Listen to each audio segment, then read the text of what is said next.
আসসালামু আলাইকুম গাইস, সবাই কেমন আছেন? ধরে নিচ্ছি আপনি আপনার মতো আর আমি আমার মতো আছি। তাহলে আমি একটি নতুন কাজ করতে হচ্ছিলাম, সেক্ষেত্রে আমি একটা প্রবলেম ফেস করলাম। সেই প্রবলেমটা আপনাদের সাথে সমাধান করার জন্য চেষ্টা করতেছি। আমরা যে এডিশন গ্রাফিক্সগুলো ব্যবহার করে থাকি, আমরা উইন্ডোজে যে এখানে এডিশন গ্রাফিক্স একটা অপশন আছে, রাইট সাইডে চলে আসবে। তো আমরা এখানে যদি এডিট তারপর টেমপ্লেট, এটা একটু আসতে সময় লাগে। তো এগুলি দেখতে পাচ্ছেন আমার অলরেডি আমি অনেকগুলো সোর্স থেকে ডাউনলোড করেছি, আবার অনেকগুলা আমি নিজেও ক্রিয়েট করতেছি, আস্তে আর কিছু ফ্রিও দেওয়া আছে। ঠিক আছে, তো আমার এই টেমপ্লেটটা দেখতে পাচ্ছেন, এটা প্লে করি।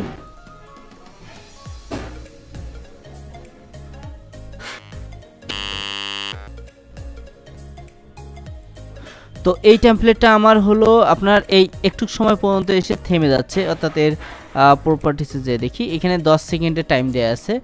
আর আমরা চাচ্ছি যেটাকে টেনে বাড়াইতে, বাট এখানে কোনোভাবে টেনে এটা বাড়বে না। ঠিক আছে, তো আমরা কি করব, টাইম এখানে রাইট সাইড ক্লিক করে, মাউসের রাইট সাইড ক্লিক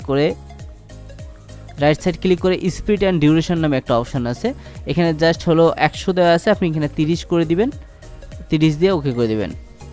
দেখতে পাচ্ছেন এর টাইম ডিউরেশন অনেকটা বেড়ে গেল।